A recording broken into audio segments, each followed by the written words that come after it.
Capítulo 3. Jesus foi outra vez à sinagoga. Estava ali um homem que tinha uma das mãos aleijada. Estavam também na sinagoga algumas pessoas que queriam acusar Jesus de desobedecer à lei. Por isso ficaram espiando Jesus com atenção, para ver se ele ia curar o homem no sábado. Ele disse para o homem: venha cá. O que é que a nossa lei diz sobre o sábado? O que é permitido fazer nesse dia? O bem ou o mal? Salvar alguém da morte ou deixar morrer?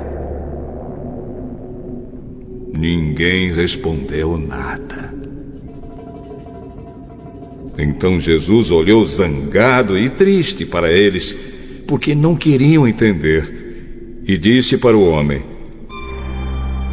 estenda a mão. O homem estendeu a mão, e ela sarou. Logo depois, os fariseus saíram dali e, junto com as pessoas do partido de Herodes, começaram a fazer planos para matar Jesus.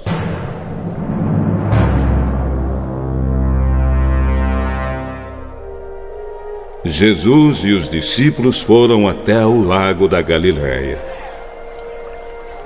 Junto com ele ia muita gente da Galileia, da Judéia, de Jerusalém, da Idumeia, do lado leste do rio Jordão e da região de Tiro e de Sidom. Todos iam ao encontro de Jesus porque ouviam falar a respeito das coisas que ele fazia. Jesus pediu aos discípulos que arranjassem um barco para ele, a fim de não ser esmagado pela multidão, pois ele estava curando tanta gente que todos os doentes se juntavam em volta dele para tocá-lo. E as pessoas que tinham espíritos maus, ao verem Jesus, caíam aos pés dele e gritavam: o Senhor é o Filho de Deus!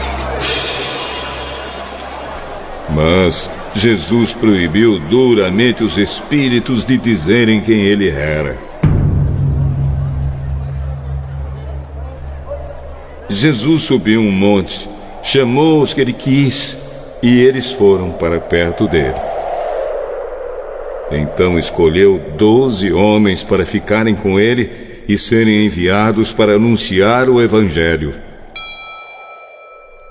A esses 12 ele chamou de apóstolos. Eles receberam autoridade para expulsar demônios. Os 12 foram estes: Simão, a quem Jesus deu o nome de Pedro; Tiago e João, filhos de Zebedeu.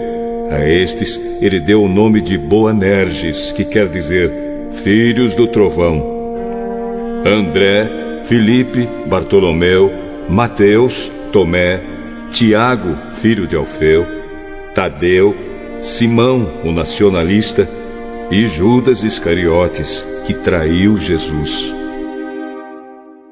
Quando Jesus foi para casa, uma grande multidão se ajuntou de novo, e era tanta gente que ele e os discípulos não tinham tempo nem para comer. Os parentes de Jesus souberam disso e foram buscá-lo, porque algumas pessoas estavam dizendo que ele estava louco. Alguns mestres da lei que tinham vindo de Jerusalém diziam: ele está dominado por Beelzebu, o chefe dos demônios. É Beelzebu que dá poder a este homem para expulsar demônios. Então Jesus chamou todos e começou a ensiná-los por meio de comparações. Ele dizia: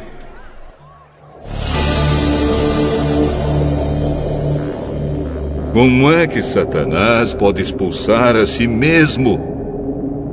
O país que se divide em grupos que lutam entre si certamente será destruído. Se uma família se divide e as pessoas que fazem parte dela começam a lutar entre si, ela será destruída. Se o reino de Satanás se dividir em grupos, e esses grupos lutarem entre si, o reino não continuará a existir, mas será destruído. Ninguém pode entrar na casa de um homem forte e roubar os seus bens sem primeiro amarrá-lo. Somente assim essa pessoa poderá levar o que ele tem em casa. Eu afirmo a vocês que isto é verdade. Os pecados que as pessoas cometem ou as blasfêmias contra Deus poderão ser perdoados. Mas as blasfêmias contra o Espírito Santo nunca serão perdoadas, porque a culpa desse pecado dura para sempre. Jesus falou assim porque diziam que ele estava dominado por um espírito mau.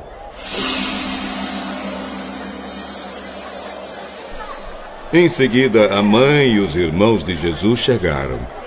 Eles ficaram do lado de fora e mandaram chamá-lo. Muita gente estava sentada em volta dele e algumas pessoas lhe disseram: Escuta, Jesus. A sua mãe e seus irmãos estão lá fora. Estão procurando o Senhor. Jesus perguntou: Quem é a minha mãe? E quem são os meus irmãos?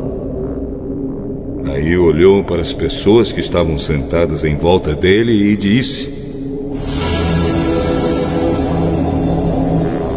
Vejam, aqui estão a minha mãe e os meus irmãos. Pois quem faz a vontade de Deus é meu irmão, minha irmã e minha mãe.